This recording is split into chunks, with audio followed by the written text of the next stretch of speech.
Good morning, students. Welcome back to the geometry class. As you all know, we have started with problem set 3. So let's continue it further. 17th sum. In figure, chord EF is parallel to chord GH. Prove that chord EG is congruent to chord FH. Now this question is activity based question. That means in answer only you have to write the proper fill in the blanks. Okay. So boxes will be provided to you and you have to write the proper answer. Now proof. Draw segment GF. Now you have to draw seg GF. Now if you observe this figure, EF is parallel to GH. So GF will be the transversal. So here you will get angle EFG and angle FGH as alternate angles. So let's write down angle EFG is equal to angle FGH. Reason will be alternate angles. So that will be your first fill in the blanks. This equation will be equation 1. Angle EFG. Now this angle, if you consider angle EFG, what you can say? This angle is an inscribed angle. So that will be equal to half major arc EG. Okay, so that will be your second fill in the blank. Reason is inscribed angle theorem. And this is the second equation. Then angle FGH. This angle, if you consider, this angle is also an inscribed angle and that is equal to half major arc FH. Reason is same, inscribed angle theorem. This is the equation 3. Now if you observe equation 1, 2 and 3, what you can see? You can see that angle EFG is equal to angle FGH. So these two arcs, this right hand side must be equal. So this half and this half will get cancelled and you will get here major arc EG is equal to major arc FH. Reason you will write as from equation 1, 2 and 3. So this will be your fourth fill in the blanks. That is nothing but chord EG is congruent to chord FH. Reason is corresponding chords of congruent arcs. I hope you all have understood this. This was very simple sum. Now let's move on to the next sum. 19th sum. In figure, circles with centers C and D touch internally at point E. D lies on the inner circle. Chord EB of the outer circle intersects inner circle at point A. Prove that seg EA is congruent to seg AB. Now to solve this sum, we have to do some construction. So we have to draw seg ED and seg DA. So let's write down here, draw seg ED and seg DA such that points E, C, D are on the same line. Reason you will write as by theorem of touching circles because these two circles are touching internally. Therefore, seg ED is the diameter of the smaller circle. You can see here ED is the diameter of the smaller circle. Therefore, angle EAD is equal to 90 degree. Reason is angle inscribed in the semicircle is a right angle. Okay, write this equation as equation 1. Now for longer circle, seg DA is perpendicular to chord EB from equation 1. Therefore, EA is equal to AB because we know that perpendicular drawn from the center of the circle to the chord bisects the chord. That means it divides the chord into two equal parts. Therefore, seg EA is congruent to seg AB. So this was very simple proof. Now let's move on to the next question. In figure, seg MN is a chord of a circle with center O. Mn is equal to 25. L is a point on chord Mn such that ML is equal to 9 and distance OL is equal to 5. Find the radius of the circle. So here also we are going to do some construction. We are going to join seg ON and we are going to draw one perpendicular segment OX on seg MN. So let's write down solution. Draw seg ON. Draw seg OX is perpendicular to chord MN such that points M, X, N will be on the same line. Now we know the property perpendicular drawn from the center of the circle to the chord bisects the chord. Therefore, Mx is equal to Xn, that is equal to half of Mn. Yes, therefore Mx is equal to Xn is equal to half into, now length of Mn is given here, so substitute here, half into 25, that is equal to 12.5. Write this equation as equation 1.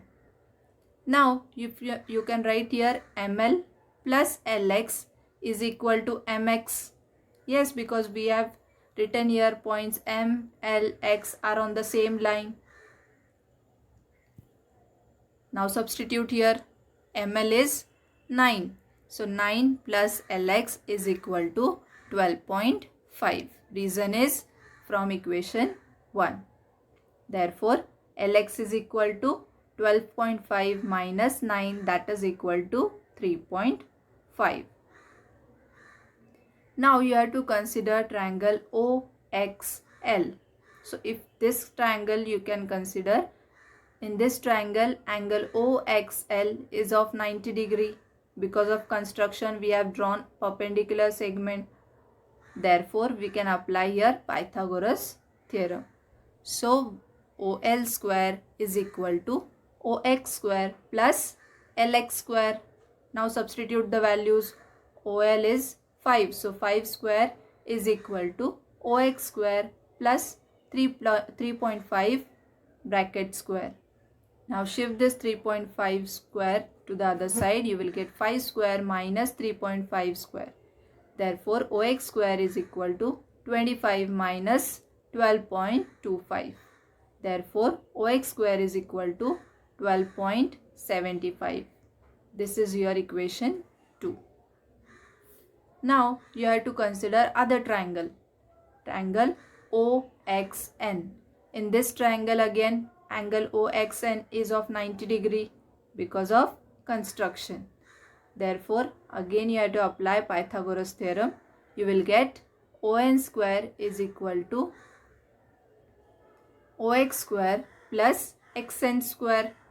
Now substitute the values. ON square is equal to 12.75 plus 12.5 square. ON square is equal to 12.75 plus 156.25. Therefore ON square is equal to 169. So by taking square root on both the side, you will get ON is equal to 13. So here we got the value of ON. And what is ON? ON is nothing but the radius of the circle.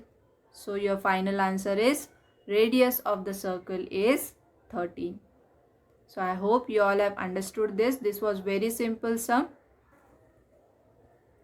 Now next sum. In figure, two circles intersect at points M and N. Sequence drawn through M and N intersects the circles at point R, S and P, Q respectively. Prove that seg SQ is parallel to seg RP. Now these two segments you have to show parallel. So what you will do first? You will draw segment MN. So let's draw the segment MN.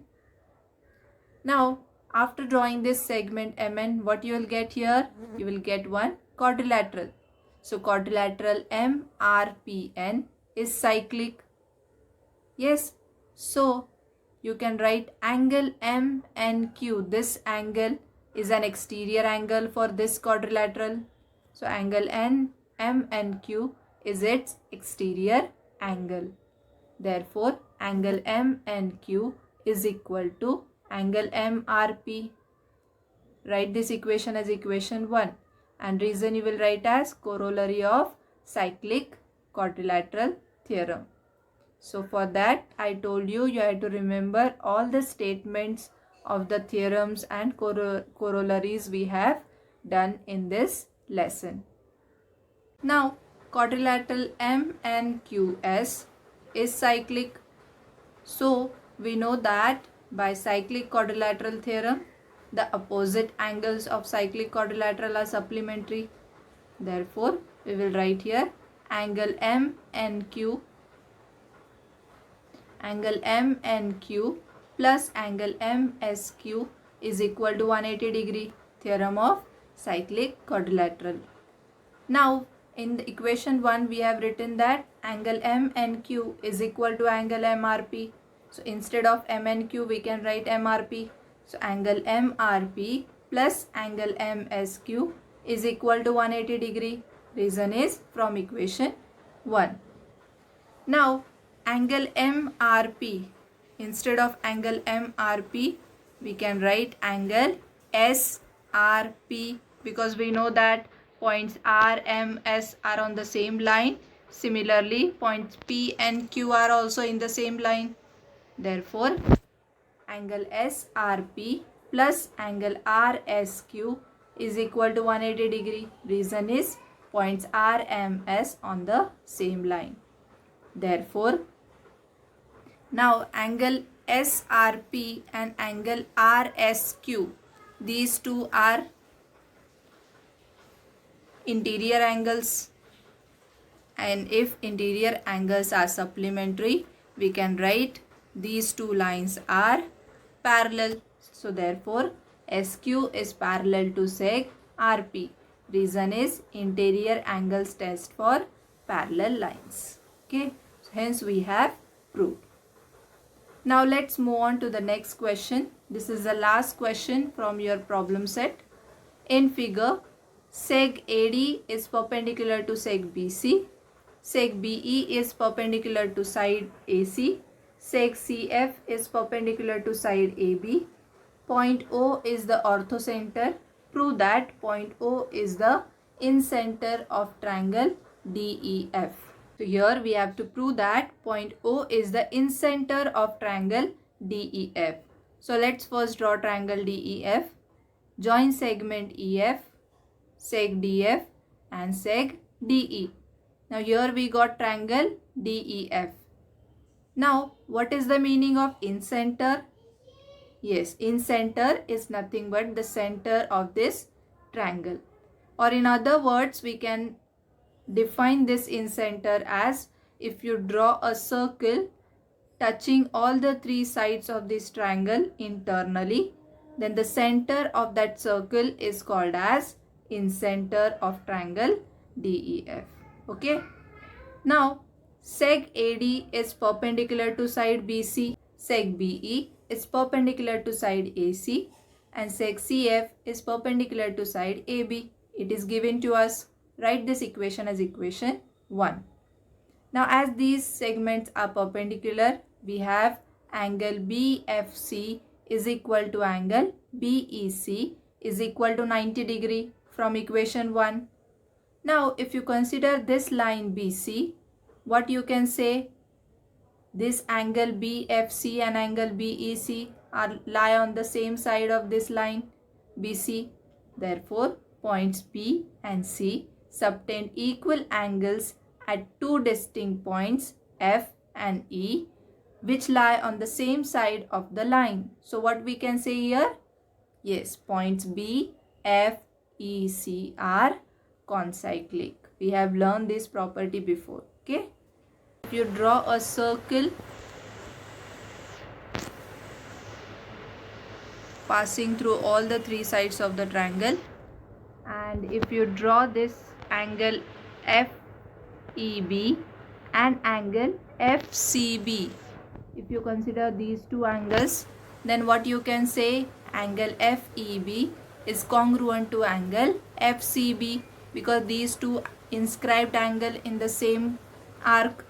Therefore, we can write here angle FEB is congruent to angle FCB. Reason is angle inscribed in the same arc are congruent. Write this equation as equation 2. Now angle OEC is equal to angle ODC, that is equal to 90 degree from equation 1, because OD is perpendicular to BC and OE is perpendicular to AC. Therefore, angle OEC plus angle ODC is equal to 90 degree plus 90 degree, that is equal to 180 degree. Therefore, now if you consider quadrilateral OE, now if you consider quadrilateral OECD, this quadrilateral, if you consider, in this quadrilateral this angle and this angle is 180 degree. Therefore, we can say that quadrilateral OECD is cyclic by converse of cyclic quadrilateral theorem. Therefore, angle OED is congruent to angle OCD. Angle inscribed in the same arc are congruent. That is, angle OED is congruent to angle FCB. Now, instead of OCD, we can write here FCB, because points F, OC and points B, DC are on the same line. So, write this equation as equation 3. Therefore, angle FEB is congruent to angle OED, because in equation 2 we have written angle FEB is congruent to angle FCB. So, instead of angle FCB, we can write angle FEB from equation 2 and 3. That is, angle FEO is equal to angle OED. Reason is points BOE are on the same line. Therefore, segment EO bisects angle FED. Now, this segment EO bisects this angle FED. Similarly, we can prove that seg DO, this seg DO bisects angle FDE, okay, and seg FO bisects angle EFD. Therefore, O is the point of intersection of angle bisectors of triangle DEF. That means, if this point O is the incenter of triangle DEF. Hence, we have proved this statement. So, with this, we have completed problem set 3. Now, let's move on to the assignment. In figure, seg AB is a diameter of circle with center O. The bisector of angle ACB intersects the circle at point D. Prove that seg AD is congruent to seg BD. Now, this question is from problem set 3 and it is activity based question. So, you can see this solution in your textbook and you have to write only the fill in the blanks. So, with this we have completed lesson number 3. We will meet in the next session with new lesson. Thanks for watching this video.